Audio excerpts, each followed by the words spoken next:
Hi, my name's Phil. I like talking about politics, and in this video I'd like to discuss the seriousness of the government's COVID policy for this summer, not just in terms of the healthcare calamity, but in terms of the very real threat to our democracy as well. Put simply, if this doesn't bring Boris Johnson down, I worry for the future of the country.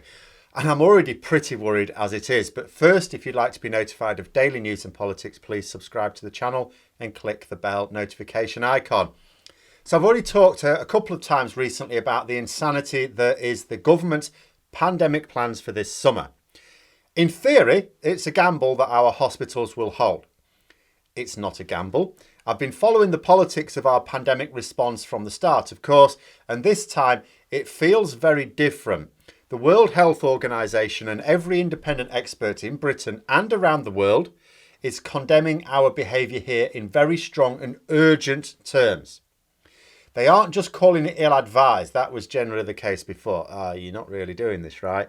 This time it's, are you actually insane? The words immoral and stupid are now regularly bandied about. There is no gamble here. We are headed towards two very serious situations. One, the caseload is being deliberately allowed to escalate out of complete control. This will lead to a lot of unnecessary deaths, either directly from COVID or indirectly from treatable illnesses, others, that can't be treated due to insufficient capacity in hospitals where operations are already being cancelled again. And for those who do not die, it will lead to a horrendous level of long COVID, especially in the young. We are creating here an entire generation that is going to be hit very hard by long COVID. This is a political decision that is going to have serious ramifications for the country for decades to come now. They've already created a massive economic problem for decades to come. Now they're creating a healthcare problem as well. It's not a gamble. This is an experiment in the same way as my students have done experiments in my science lessons. We know what's going to happen. I taught them what's going to happen. We're just confirming that I'm not lying to them by carrying it out. The second serious situation is the strong possibility of a vaccine-resistant strain emerging. By allowing the infection to run out of control in a population that is partially vaccinated, we give different variants lots of exposure to the protections offered by the vaccine. The way it works is the variants that randomly develop some resistance in the vaccine's protections then gain a competitive advantage over the variants that don't. And that's how resistant variants become established and then become dominant in the increasingly vaccinated population. But unless world leaders are putting serious pressure on Boris Johnson to change course, there's nothing to be done with that now. At the time I'm recording this, it's a little bit before Boris Johnson is going to announce something. So I don't know what it is going to be. It may well be a little bit of a warning. I get the impression he's going to be warning people, but not actually changing course. Other countries have the choice of red listing Britain. If they don't, and either the Johnson variant or any variants grown here establish themselves in their country, it will be just as much their fault for allowing it as it was Johnson's fault for letting the Delta come to Britain because he wanted a Brexit trade deal. But for us, what will happen now. We no longer have any influence over it. The vast majority of the public are in favour of maintaining measures throughout this pandemic. A clear majority of the public are in favour of not easing any more restrictions. That doesn't seem to matter. It may well be that Johnson does delay the lifting of some restrictions again. I suspect not. I don't. You will probably know now because he'll have said something. Unfortunately, I can't record it after he said it. But I gather he's facing immense pressure from his MPs not to do so.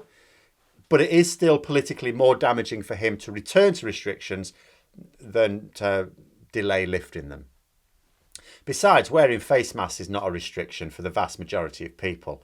That is something we could easily do for the whole pandemic without a problem. And I don't know why people make an issue of it. But even if the lifting of restrictions is delayed again, and we may find out this week, it seems certain that events are now set in motion that mean another lockdown will be needed, regardless of what Boris Johnson announced. That's why doesn't matter about waiting. Doesn't matter what he says. we're going to need another lockdown later on. Boris Johnson said we will remove restrictions cautiously and never go backwards. Now, he lied on the first count. They haven't been cautious. He may not have lied on the second count. Shocker, I know. He may genuinely have believed that we were coming to the end of the necessary restrictions before he let the Delta variant into the country. He may have believed that the vaccination programme would have done enough to manage the level of hospitalisations. So it may not have been a lie when he said it, but it will become a lie because it's a promise he has no power to keep now. If not this summer, then in autumn or winter we'll get another surge. How could we not when the wider world is breeding new variants, which we are importing without any caution at all? When we are creating the conditions to develop more of our own variants, how is it possible to get away without a fourth or even a fifth wave? And how is it possible that this time we'll act when advised to? Because if we act when we need to, it doesn't have to be as deep a lockdown or as long a lockdown. But what we actually do is we wait for weeks so that we then have to lock down for longer. And we will again. We will again. You know, I saw Conservative MPs, some of the sane ones, fearing that this is what Boris Johnson will do again, that he will have to take measures, but he will delay doing so for as long as possible. And given that we've learned nothing and still don't have the support in place to manage it without lockdowns, because remember, lockdowns are they're needed when our test and trace fails, when our lack of support for isolating people fails. So how are we going to avoid needing another lockdown when we still don't have those other systems in place? And when it happens, what I want to know is, will this cost Boris Johnson? And I mean really cost him. Not another hit in the polls this autumn for which he just says to his MPs, don't worry, we'll recover, due to some blinkered idiocy amongst the general public. Will people finally decide they've had enough? Because I can see arguments for and against this. We're going to get a ridiculous number of cases this summer. The government don't even bother trying to deny that now. They're happy to admit that we're going to get over 100,000 new cases a day. In reality, we're already there because most infected people never know that they're infected. But in terms of recorded cases, the government are trying to tell us that because the ratio of deaths or hospitalisations to cases is way lower than in previous waves, we'll be fine. That's not necessarily the case at all, though. Focusing on the proportion is only useful in certain situations. Like we've sailed over the 30,000 new cases per day mark now. We never got this far in the first wave, nor even during the first peak of the second wave. But at the same point on the second peak of the second wave, when we were at the same point, there were certainly way fewer hospitalisations and deaths now than there were then. Way fewer, absolutely. Not just a little bit. But we are planning to have way more cases than at any previous point. So even with a proportionally lower level of hospitalisations and deaths, we could still get a raw figure that is unacceptably high for both. Because that's the thing. What matters is not so much the proportion of people who need hospital treatment or the proportion of people who die. It's the raw number of people, the actual number. When what experts say will happen happens, I want to know how the public are going to respond. In the past, the government have got away with the carnage in a number of ways. Firstly, they've claimed it was all new and mistakes were bound to be made. This needs to stop working. It's not new. It wasn't even entirely new at the time. Hundreds of years ago when we had plagues around Europe, when we had a plague, people used to wear face masks. We knew about face masks at the time, but we delayed their use for months in this country. This specific pandemic is certainly new, and there are new aspects to it, of course. But in general, there's lots and lots of information gathered over a good long time. There are experts in the field. You can't become an expert in the field without years of study. So if there's been years of study, there must have been pandemics in the past that have given us information that was useful here. There are countries that got things right.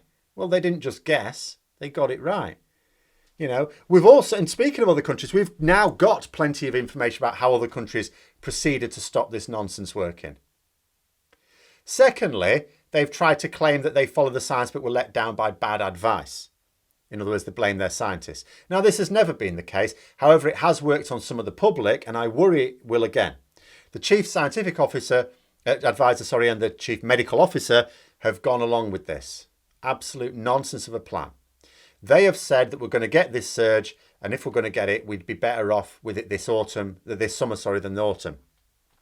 Now, that may well be. If it's actually a choice between those two things, it's like, look, you're going to get this surge. Do you want it in summer or autumn? Well, we'll take it in summer. Absolutely. But they will also know full well that it wasn't just those two options. We didn't have to have this coming surge at all. But by backing this insanity, they are giving credence to the idea that they have advised it and it is the government who agreed with it, rather than the other way around. Thirdly, the government have set things in motion to blame the public again. Oh, not you, of course. No, not you. It's not your fault. Just everyone else's. That's the message from the government. The vaccine minister has said that people should continue to wear masks around others indoors where distancing isn't possible. Ministers are saying that it's the responsible thing to do to wear masks, even though we're not going to tell you to wear masks. There are plenty of Conservative MPs going out saying that they're not going to wear them. We've seen Boris Johnson doesn't even wear his now when he's in a confined space with others. But the thing is, saying that you should wear them in certain situations, enclosed, lots of people, poor ventilation, that's at odds with removing the guidance and legislation to support the behaviour. Boris Johnson is saying that removing the remaining restrictions must come with a warning. This is all about setting things up to blame the public when it goes wrong. When it goes wrong, not if. It's obvious what they're doing. They are encouraging people to drop the masks and will then just blame some non-Tory voting demographic for what is to come. Probably young people again, who are not even being vaccinated before this lunacy proceeds. I said a long time ago, I couldn't see how Johnson had much more runway to go after this summer. He got through the first wave by promising that test and trace would make everything better. But he messed it up by privatising the process and, as if that weren't bad enough, putting a chimp in charge of it as well. When that crashed and burned, he turned to vaccines. The vaccines will solve everything. That's what got it through the second wave, the vaccines. But don't we still need test and trace as well as support for isolation to go alongside it? No, vaccines will do it. All vaccines. After summer, the bulk of the population will be vaccinated. It is now over half. It's over half that have been fully vaccinated. Where will he turn then?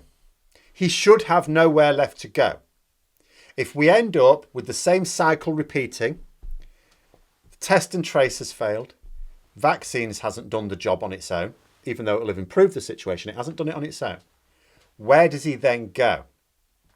He won't be able to carry on with the strategy of simply living with the virus. Like, living with the virus is supposed to be... I tried using that term last year, and what I meant by that was adopting different ways of living our lives to suppress infection. You know, things like distancing, wearing masks, better ventilation indoors when you've got other people from other households. It is not supposed to be about just waiting for your friends and family to drop and then just accepting it as well. This is just the world we live in now. People have to get sick of this autumn at the latest. I worry that if people somehow just put up with the situation, if they just go, well, they're trying their best, still, that this government will be emboldened to think it can get away with anything. What they've already done, what they're already doing is frightening enough. What they could do with the belief that they can bullshit their way out of any failure is a horrific thought.